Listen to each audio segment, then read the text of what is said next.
மழை நின்ன அந்த சாயந்தரம் மயான அமைதியா இருந்த அந்த ஸ்டூடியோக்குள்ள திடீர்னு ஒரு பதட்டம்.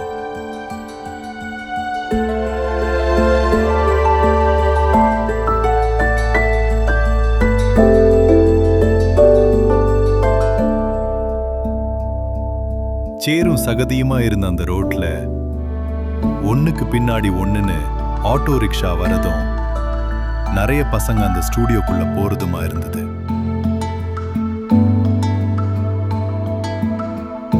அந்த பசங்க கையில இருந்த ஆடிஷன் பேப்பர்ஸ் அவங்களோட இன்னொரு வாழ்க்கைக்கான பாஸ்போர்ட் மாதிரி. அந்த கூட்டத்துல ஒருத்தன் மட்டும் தனியா இருந்தா. கலைஞ்சு போன முடி, தூக்கமில்லாத கண்கள், அதான் அவனோட அடையாளம். அந்த ஆடிஷன் பேப்பரை அடிக்கடி திறந்து பார்த்துக்கிறா. அந்த வார்த்தைகள் அவனை விட்டு போயிடக்கூடாதுங்கிற பயம் அவன்கிட்ட இருந்தது.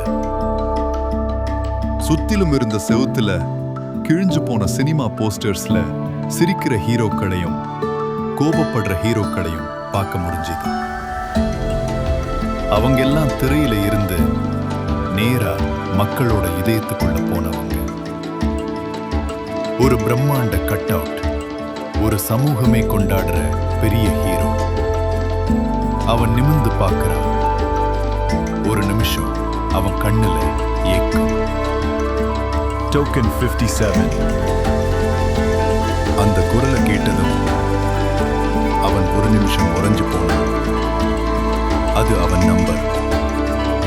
மெதுவா எந்திரிச்சப்போ அவன் கையில இருந்த பேப்பர் கீழே விழுது. அதை எடுக்கும்போதுதான் கை நடுங்கிறத அவன் கவனிச்சான்.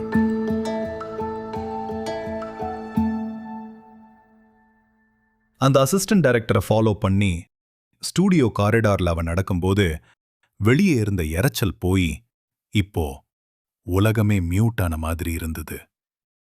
அறக்குறையா திறந்திருந்த மேக்கப் ரூம்ஸ், லைட்மேன், அந்த பெரிய சினிமா செட், எதுவுமே அவன் கண்ணுக்கு தெரியல. செவுத்துல ஒரு போட்டோ பிரேம், ஒரு பழம்பெரும் நடிகர், காலம் மறக்காத முகம். அசிஸ்டன்ட் டைரக்டர் சொன்ன அந்த மார்க் போட்ட இடத்துல நின்னப்போ வெளிச்சம் நேரா அவன் கண்ணுல அடிக்குது. எதிரில் இருக்கிறவங்க முகம் தெரியல, ஆனா அந்த இருட்டுக்குள்ள இருந்து ஒரு குரல் மட்டும் வருது. ரெடியா? அவ ரெடி இல்ல, ஆனா தலையசைக்கிறா. அந்த மங்கலான வெளிச்சத்துல ஒரு பாப்புலரான ப்ரொடியூசர் உட்கார்ந்து இருக்கிறத அவன் கவனிச்சா. Scene 27, Shot 1, Clap. அந்த கிளாப் போர்டு சத்தம் அவனோட இதய துடிப்ப ஒரு நிமிஷம் நிறுத்துச்சு. 2 நிமிஷம் தடுமாறினா, ஆனா அப்புறம் ஒரு மேஜிக் மாதிரி ஏதோ ஒண்ணு டக்குன்னு மாறுச்சு. இப்போ அவன் நடிக்கல. அந்த ரூம் முழுக்க ஒரு அமைதி. அசிஸ்டன்ட் டைரக்டர்ஸ் கூட நோட்ஸ் எழுத மறந்துட்டாங்க. இருட்டில இருந்து அந்த ஆழமான குரல் வருது, சூப்பர். அந்த ஒரு வார்த்தை அங்கிருந்த சூழலையே மாத்துச்சு. லைட்ஸ் ஆஃப் ஆகுது. இப்பதான் அவன் சுத்தி என்ன இருக்குன்னே பார்க்கறான். Crane camera, monitor, makeup artist. Cameraman டைரக்டரை பார்த்து ஷாட் ஓகேவான்னு கேட்கிறாரு.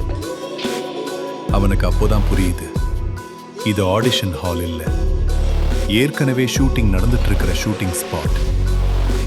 அந்த பயோபிக் படத்தோட ஓப்பனிங் சீன்ல அவன் ஏற்கனவே நடிச்சு முடிச்சிருக்காங்க.